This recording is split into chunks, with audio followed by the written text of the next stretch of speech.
चल रहा है।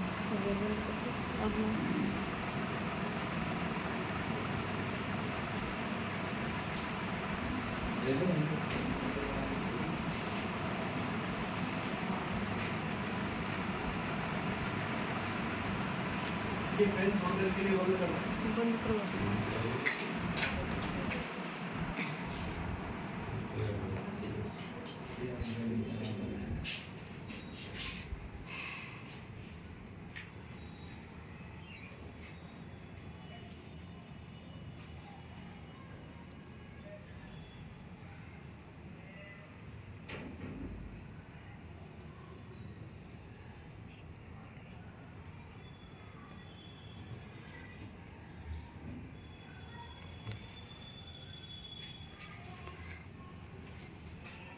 धन्यवाद सर, आपने गांधी जी की तस्वीर पर माल्यार्पण किया और मैं प्राचार्य महोदय से निवेदन करूंगा कि वो अपने उद्बोधन द्वारा बच्चों को श्री राकेश शर्मा जी सहायकाचार्य हिंदी से निवेदन करूंगा कि वो हमारे बीच उपस्थित समूह सेवकों को अपने उद्बोधन द्वारा महात्मा गांधी जी के विचारों के बारे में और स्वच्छ भारत अभियान के बारे में थोड़ा बताने को कष्ट करें। धन्यवाद सर। आदरणीय प्राचार्य महोदय, मेरे स्टाफ साथी, प्यारे बच्चों, जैसा अभी आज से कुछ दिन पहले से ही चल रहा है कि स्वच्छता पखवाड़े के रूप में हम मना रहे हैं गांधी जी जन्मदिवस को। और आज जो अक्टूबर के दिन 1869 में उनका जन्म हुआ था और आज से लगभग 10 साल पहले हम गांधी जी के जन्मदिवस पर स्वच्छ भारत अभियान के रूप में इसको मनाते आ रहे हैं। लगभग 10 साल अभी हो गए 2014 से स्वच्छ भारत अभियान के रूप में गांधी जी के जन्मदिवस पर हम विभिन्न कार्यक्रमों का आयोजन करते हैं।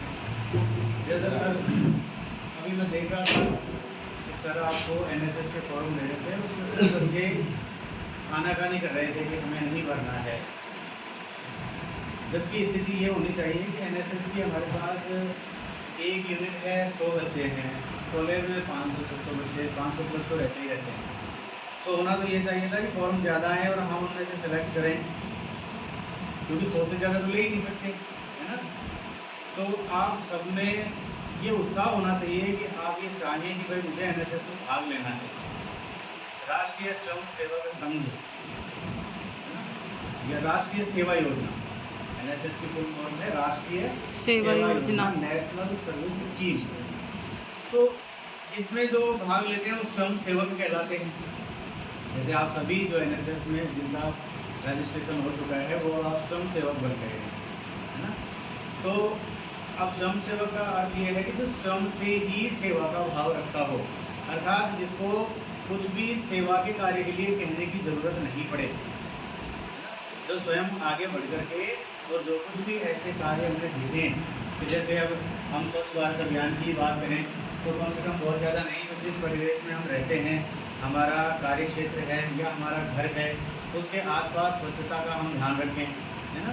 कचरा प्रबंधन के बारे में हम जानें कि किस तरह से हम जो गीला कचरा और सूखा कचरा यानी जो रिसाइकिल करने योग्य होता है या जिसको जैसे रसोई का कचरा होता है, फल सब्जियां इनके जो अपशिष्ट बच जाते हैं तो वो खाद के रूप में बन सकते हैं, उनको हम अलग इकट्ठा करें। और कुछ कचरे ऐसे होते हैं जैसे कोई टूटे फूटे कांच के बर्तन, है ना, तो उनको हम अलग इकट्ठा करें और उसी हिसाब से उनका प्रबंधन करें। हम अपने आसपास घरों में साफ़ सफाई भी रखें। गांधी जी अपने आश्रम में साफ़ सफाई को बहुत अधिक महत्व देते थे, है ना। तो हम भी इस बात का पालन करें। इसके अलावा गांधी जी की एक पुस्तक है सत्य के मेरे प्रयोग, कभी आपको अवसर मिले तो उसको पढ़ना। जो महानता है वो कोई एक बिंदु नहीं होता कि कोई व्यक्ति इस बिंदु पर पहुंच करके और महान हो गया। ये एक निरंतर गतिशील रहने वाली प्रक्रिया है। प्रत्येक व्यक्ति में कुछ दोष भी होते हैं और आयु बढ़ने के साथ साथ, समय बढ़ने के साथ साथ हम उन दोषों को कम करते जाएं और गुणों को बढ़ाते जाएं। यही महानता की ओर बढ़ने वाला मार्ग है। इसी मार्ग पर गांधी जी चले थे। आपने गांधी जी की बहुत सारी कहानियाँ सुनी होंगी कि गांधी जी के पास एक बच्चा आता है उसकी माँ उसको बच्चे को लेकर आती है कि मेरा बेटा है वो मिठाई बहुत खाता है, मीठा बहुत खाता है, आप इसको मना करो, आपकी बात को ये मानता है ना, आप मना करोगे तो छोड़ देगा ये। गांधी जी ने कहा कि तुम कुछ दिन बाद आना, उनको बता देते हैं वो कि 10 दिन बाद आना या 20 दिन बाद आना। 20 दिन बाद बच्चा वापस जाता है तो गांधी जी उसको कहते हैं कि बेटा मिठाई मत खाया करो, ये अच्छी चीज़ नहीं है ना, और तुम इसे छोड़ दो, तुम कोशिश करोगे तो ये छूट जाएगी, छोड़ सकते हो, कठिन नहीं है। बच्चे ने कहा कि ठीक है बापू मैं छोड़ दूंगा। बच्चे की माँ बोलती है कि बापू ये बात तो आप पहले भी बता सकते थे, इसके लिए आपने 20 दिन बाद बुलाया, यही सारी बातें तो आप पहले भी कह सकते थे कि पहले मैं इसलिए नहीं कह सकता था कि मैं स्वयं मिठाई खाता था। इस बात का अर्थ ये है कि कोई भी व्यक्ति दोषों से पूर्णतः मुक्त नहीं होता, पर गांधी जी तो हम उनको महान व्यक्तियों में से, हम तो राष्ट्रपिता के रूप में जानते हैं, है ना, तो उनमें भी दोष थे, लेकिन महान व्यक्ति का काम वही है कि वो दोषों को कम करता जाए और गुणों को बढ़ाता जाए। ठीक है, तो आप भी गांधी जी के पदचिन्हों पर चलें। जो आपको लगता है कि ये हमारे भीतर कमियां हैं तो उनको हम धीरे धीरे करके छोड़ते जाएं, है ना। हमारे समझदार होने का अर्थ भी यही है कि जैसे जैसे समझ बढ़ती जाए, हमारा विवेक बढ़ता जाए, हम अच्छे और बुरे में अंतर करना सीखें, बुरी चीज़ों को हम छोड़ते जाएं, अच्छी चीज़ों को अपनाते जाएं। ठीक है, इसी के साथ मैं अपना स्थान ग्रहण करना चाहूँगा।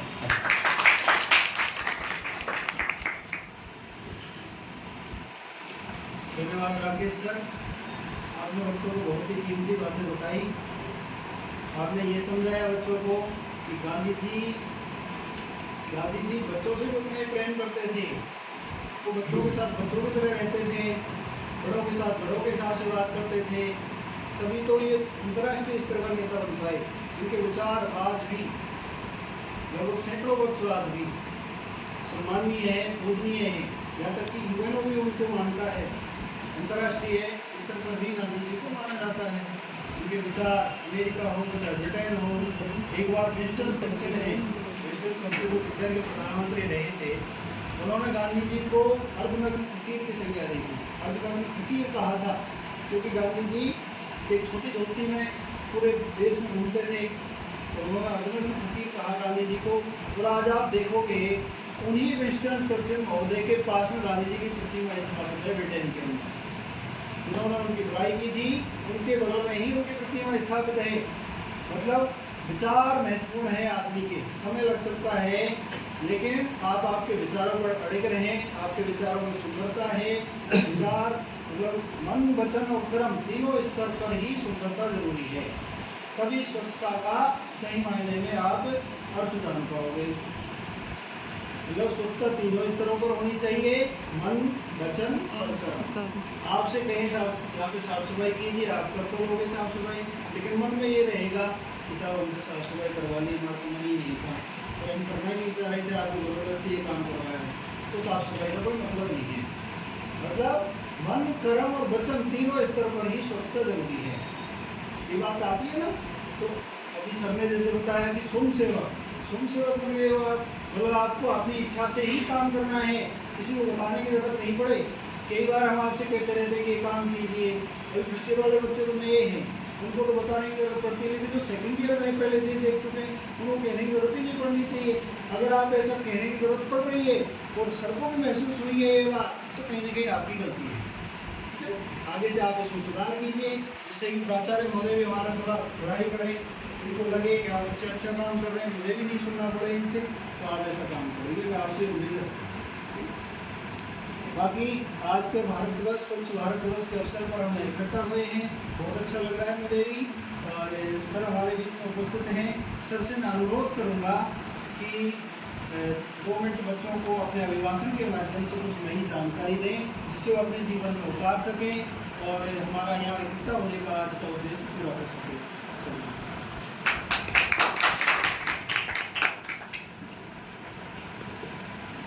NSS प्रभारी श्री राम गोपाल मीना जी, स्टाफ हमारे साथी श्री राकेश कुमार शर्मा जी, क्योंकि आज गांधी जयंती है और पूरे देश में इसको बहुत ही हर्षोल्लास के साथ मनाया जाता है, और इसके उपलक्ष्य में आज ही कई वर्षों से बहुत सारे प्रोग्राम्स करवाए जाते हैं। गवर्नमेंट भी इसमें इन्वॉल्व होती है। हमारे चाहे इंडियन गवर्नमेंट हो या स्टेट की गवर्नमेंट, सारे इसके ऊपर मुख्तलिफ कार्य करवाए जाते हैं। तो गांधी जी किस प्रकार के शख्स थे, किस तरह की उनकी अपनी छवि थी, किस प्रकार की जो विभूति थी, इसके बारे में पहले बाद में बात करें। सबसे पहले तो मैं ये बताऊँगा आपको कि आपके लिए NSS क्यों जरूरी है। कि पिछले साल से शुरू हुआ है सर अपने सेमेस्टर प्रणाली में आपको बेटे बहुत सारी चीज़ें अचीव करनी है, यानी उनको अर्न करना है। तो आपकी अभी एक ABCID भी बनेगी। अगर ABCID नहीं बनी तो बनानी पड़ेगी और उसके माध्यम से ही आपके परीक्षा फॉर्म भरे जाएगा। सेकेंड ईयर के बच्चे होंगे उनकी बनी हुई है ऑलरेडी पहले से। तो आप ये मत सोचिए कि ये बेकार की चीज़ है। NSS अपने आप को स्वयं को तो परिपक्व करती है, समाज को भी अच्छा बनाती है। दूसरा, आपके जो सिर्फ पढ़ाई से मतलब नहीं है, अगर आप NSS रखते हो और अन्य गतिविधियों में भाग लेते हो तो वो सारी चीज़ें आपके ABCID में जुड़ेंगी, वो सारी चीज़ें ऑनलाइन होगी। ठीक है, पूरे इंडिया में ये सिस्टम चल रहा है। अपन जो अभी अपनी जो नई शिक्षा नीति आई है उसमें ये चीज़ जरूरी है। अगर कोई बच्चा भाग नहीं लेता है तो उसके वैसे ही स्कोर नीचे आ रहा है। आप कहीं पर भी इंक्लूड हो गए या किसी एग्ज़ाम में सफलता हासिल करोगे तो उसके लिए ये बहुत सारी चीज़ें जरूरी है। तो उसका ना एक्स्ट्रा आपने क्या किया, एक्स्ट्रा क्या चीज़ें की, तो उसके लिए ये बहुत ज़रूरी है। वो इच्छा आपकी है कि आप लेते हो नहीं लेते हो, आपको नीचे रहना है या ऊपर जाना है। ठीक है, इससे ज़्यादा मैं नहीं कहूँगा कि आप ज़बरदस्ती NSS में हो। NSS कोई बुरी चीज़ नहीं है। NSS अपने आप को भी सही करती है, समाज को भी सही करती है और इसमें कोई बड़े आपसे कोई बोझा नहीं दुआते। आप अपनी स्वेच्छा से आप कुछ भी छोटा मोटा काम कर सकते हो और भी नहीं तो अपने क्लासरूम को साफ सफाई करके बिल्कुल स्वच्छ रख सकते हो, है ना। लेकिन इसके माध्यम से और आपको बहुत सारी चीज़ें मिलने वाली है। हो सकता है आगे आने वाले समय में NSS जिसके पास होगी उसी को कुछ पोस्टों पर सर्विसेज दी जाएंगी, है ना। ऐसा ही बहुत सारी चीज़ें हैं, जैसे अगले समय में हमारी और भी सेवा के बहुत सारे कार्य हैं और वो जॉब भी प्रदान करते हैं। ये तो आपको एक बात रही कि आपको ABCID बनवानी पड़ेगी। अभी आप अपने सेमेस्टर प्रणाली शुरू होगी तो उसमें आपको एग्ज़ाम से पहले या एग्ज़ाम फॉर्म भरने से पहले वो आपको बनवानी पड़ेगी। अब चूँकि आज गांधी जयंती है, उसके लिए आप सभी को बहुत बहुत बधाई और शुभकामनाएँ।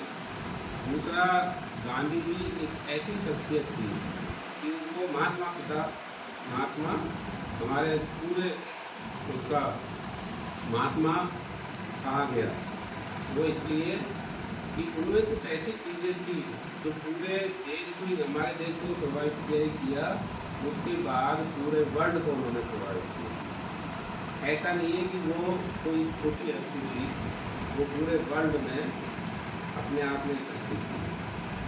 आज भी बहुत सारे इंस्टीट्यूट में, आप चाहे राजस्थान यूनिवर्सिटी देख लो या बड़ी बड़ी जो यूनिवर्सिटीज़ हैं उनमें स्पेशल रूप से गांधी जी के ऊपर शोध चल रहे हैं, शोध कार्य चल रहे हैं, रिसर्च हो रही है बड़ी बड़ी कि उनमें क्या खास बात थी ऐसी। आप जब भी गांधी जी को पढ़ोगे, उनकी बहुत सारी किताबें हैं या उनकी कहानियाँ हैं, उनकी आत्मकथा है, वो सारी चीज़ें पढ़ो। एक बार पढ़ने से आपके सिंपल चीज़ लगेगी, लेकिन जब आपकी बुद्धि उस स्तर की होगी, अगर उस साहित्य को या उनकी लिटरेचर को आप पढ़ रहे हो कि लिखी हुई चीज़ों को पढ़ोगे और आपकी बुद्धि उस स्तर की है तो उन चीज़ों को समझ पाओगे कि वास्तव में गांधी जी क्या थे। एक बार पढ़ोगे कुछ हाथ नहीं लगेगा, दोबारा पढ़ोगे तो ऐसी बहुत सारी चीज़ें आपको देखेंगी वास्तव में वो क्या थी। सबसे बड़ा हथियार उन्होंने दिया अहिंसा। अहिंसा ऐसा हथियार था क्योंकि उस समय हमारे देश में क्राइसिस का समय था, बहुत उथल पुथल थी, अंग्रेज़ों का राज था, स्वतंत्रता दिलानी थी, बहुत सारी चीज़ें, बहुत सारे संगठन उस समय काम कर रहे थे और उसमें दो संगठन चल रहे थे, उग्रवादी और एक नरम लोग थे। तो इन्होंने वो सारी चीज़ें अपना के देख लिया, लेकिन इनको कुछ हासिल नहीं हुआ, क्योंकि क्रांतिकारियों के साथ भी इन्होंने कुछ समय रहे, देखा, बहुत सारी मौतें हुई, और इस तरह से उन्होंने धीरे धीरे, मतलब आप पढ़ोगे गांधी जी को 1922 से क्या, उससे बहुत पहले से जब वो पढ़ते थे उस समय से ही उन्होंने ये चीज़ें सीख ली थी कि किस तरह से। और सबसे पहला जो आंदोलन इन्होंने किया वो अफ्रीका में किया, साउथ अफ्रीका में, काले गोरे के भेद को मिटाने के लिए। दक्षिणी उसके बाद अपने इंडिया में इन्होंने शुरू कर दिए थे आंदोलन 1922 है, इसमें चोरी चोरा कांड की इस तरह की घटना हुई कि वो उससे बहुत विक्षिप्त हुई है। तो उन्होंने इस चीज़ को देखते हुए सबसे पहले फिर अहिंसा का मार्ग अपनाया। तो ऐसी बड़ी बड़ी जो उन्होंने इस तरह के हथियार दिए, जो आज भी वर्ल्ड उनकी का मतलब उनको मानता है, कोई बात मनवानी हो तो शांतिपूर्वक तरीके से अपन उस चीज़ को कैसे मनवा सकते हैं। वो बैठ जाते थे, भूख हड़ताल करते थे, लेकिन उनका एक तरीका था कि उसमें बिल्कुल भी अहिंसा नहीं होनी चाहिए। आखिरकार वो थक गए, उन्होंने लास्ट वाला जो आंदोलन किया वो था करो या मरो, क्योंकि वो भी विचलित हो चुके थे कि अब इतना कुछ करने के बाद भी हम हमारे देश को कैसे आ जाए। तो ये आप जब उनकी आत्मकथा पढ़ोगे या उनके ऊपर, वो तो हिस्ट्री में आराम से आप पढ़ सकते हो, पॉलिटिकल साइंस में भी उनके जितने भी घटनाक्रम में सारी चीज़ें आती हैं, किन किन चीज़ों के लिए उन्होंने लड़ाई की, है ना। एक नमक तो बहुत उस समय सस्ती होती थी, नमक के ऊपर भी देखो कर लगा दिया था। तो इस तरह की चीज़ों से जनता को लगा कि वास्तव में ये हमारा कुछ उद्धार कर सकते हैं, क्योंकि उस समय एजुकेशन के नाम पर जीरो होता है, इंडियन बहुत वो थी, सुविधाएँ नहीं थी।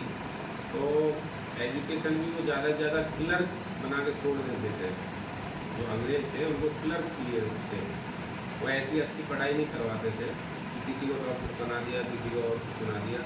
वो सिर्फ लिखा पढ़ी का भी रखते थे वो, कि थोड़ा सा हमारी भाषा समझ सके ये, और हम अच्छी तरह से व्यापार कर सकें। उन सारी चीज़ों से ऊपर उठकर उन्होंने इस तरह का प्लेटफॉर्म तैयार किया कि पूरा देश आज भी उनको याद करता है, क्योंकि गांधी जी नहीं होते तो शायद आज तक हम अंग्रेजों की गुलामी में रहते, अंग्रेज नहीं तो दूसरे पुर्तगाली उसमें गिरफ्त में आ जाते या और दूसरे देशों की उसमें आ जाते। तो उनका जो स्ट्रगल था, वो चाहते तो आज पूरे मतलब काफ़ी पैसा भी कमा सकते थे, सब कुछ कर सकते थे, लेकिन क्योंकि उस समय अपनी आधी जनता बेचारी नंगी भूखी इस तरह से रहती थी, कपड़े तन को ढकने के लिए कपड़े नहीं होते थे। तो इस तरह की कुछ चीज़ें थी जिनको उन्होंने स्वयं सिद्ध करने के लिए कपड़ा पहनना छोड़ दिया, नहीं तो वो सूट बूट वगैरह ऐसा ही चीज़ें पहनते थे। उनके कुछ फोटोग्राफ देखिए आप विदेश के, जब इंग्लैंड में थे वो बहुत अच्छे लगते थे, लेकिन बाद में उन्होंने ये सारी चीज़ें त्याग दी थी, क्योंकि जब मेरी प्रजा के पास ही या मेरी जनता के पास ही या मेरे बहन भाइयों के पास ही कपड़े नहीं, तुम्हें तो ना सिर्फ 2 कपड़ों में वो अपनी पूरी वो निकाल देते हैं। ऐसे बहुत सारे वाक़ाए हैं उनके, बहुत सारी स्टोरीज है जो आप पढ़ोगे तो आपका मन देखने से ऐसा हुआ कि मुझे कुछ करना चाहिए इस प्रकार से। दूसरा रही बात, क्योंकि गांधी जी का इस दिन ही अपन क्यों साफ सफाई की बात करते हैं कि गांधी जी स्वयं साफ सफाई के प्रिय थे। वो ऐसे छोटी सी झोंपड़ी में भी रहते थे तो आसपास बहुत ही अच्छी तरह से उसको रखते थे, स्वयं साफ करते थे। और उन्होंने एक नाम दिया था जो मतलब निम्न वर्ग के थे या जो साफ सफाई करने वाले, गटर साफ करने वाले, इस तरह से उनको एक नाम दिया था हरिजन। हरिजन ये हरि के प्रिय है तो मुझे भी प्रिय है ना। उनके साथ खाना खाते थे, बैठते थे, उठते थे, ये सारी चीज़ें थी। तो ये उस समय कोई नहीं कर पाता था, क्योंकि उस समय बहुत चरम स्थिति में थी, छुआछूत ये सारी चीज़ें। आप देखोगे कि एक उच्च कास्ट का आदमी बैठा है तो उसके वो चप्पल खोल के फिर पैरों में बैठता था, कोई भी निम्न वर्ग का आदमी। वो आज ऐसी स्थितियाँ नहीं है। वो सब इसका परिणाम है गांधी जी के बाद में बहुत सारे थे हमारे, उनकी बदौलत है कि आज कुछ सम स्थिति आई है हमारे देश में। तो बच्चों मैं यही कहूँगा कि आप इसमें अपने आप को सूक्ष्म महसूस मत करिए। हमें आपके ऊपर गर्व होगा कि आप अगर इस तरह के गतिविधियों में भाग लोगे, संलग्न रहोगे, अपने आप को स्वच्छ रखोगे, अपने आस पड़ोस में स्वच्छ रखोगे, अपने क्लासरूम को, अपने वातावरण को जितना अच्छा रख सकोगे तो उतना ही आपको हम भी ऑब्लाइज करेंगे कि यह वास्तव में ये बहुत अच्छा लगता है। कुछ ऐसे बच्चे हैं जो उनको कहने की ज़रूरत नहीं है, वो अपने आप बेचारे नीचे जाते हैं, पानी के कैंपरों को उठा कर ले आते हैं। तो कई बार कहता हूँ सबको कि यार ये बहुत अच्छे बच्चे हैं, ऑब्लाइज किया करो इनको, क्योंकि उनमें कुछ करने की प्रेरणा है, वो कुछ करना चाहते हैं। तो हमें भी ऐसा लगता है कि इनके ज़्यादा से ज़्यादा हम कुछ दे पाएँ, ज़्यादा से ज़्यादा इनके लिए कुछ करें। तो इस तरह की भावना रखो आप, ज्वेलसी भावना मतलब एक दूसरे के प्रति यार ये कर रहा है तो मैं तो नहीं करूँ ये, और ये तो बेकार का काम। कोई भी काम बेकार का नहीं होता, वो आपकी पर्सनैलिटी को डेवलप करता है और अपने आप को बहुत सारी चीज़ें सिखाती है। तो बच्चों ये आप थोड़ा सा सर कुछ बताएं तो उसके अकॉर्डिंग आप काम करें। और सभी को हार्दिक शुभकामनाएं और धन्यवाद।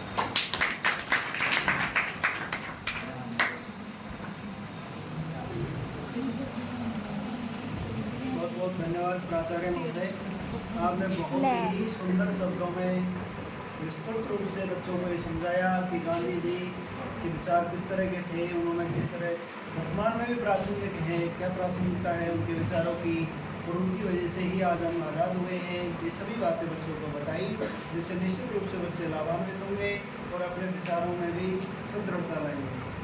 और आज के इस अवसर पर मैं आपको बताना चाहूँगा कि पूरे देश में यह कार्यक्रम मनाया जा रहा है। ये गांधी जयंती को स्वच्छ भारत दिवस के रूप में मनाया जा रहा है, चाहे वो कोई भी ऑफिस हो, प्राइवेट कॉलेज हो या सरकारी कॉलेज हो, स्कूल हो, विभिन्न मुख्यालयों पर इसको बड़े बड़े रूप में मनाया जा रहा है।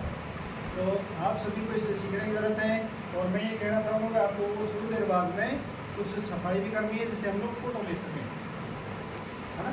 तो ये कुछ बच्चे ऐसे हैं जो इन्हें से नहीं लेना चाह रहे, तो उनकी इच्छा के अनुसार है, लेकिन आपको इसमें घाटा नहीं होगा।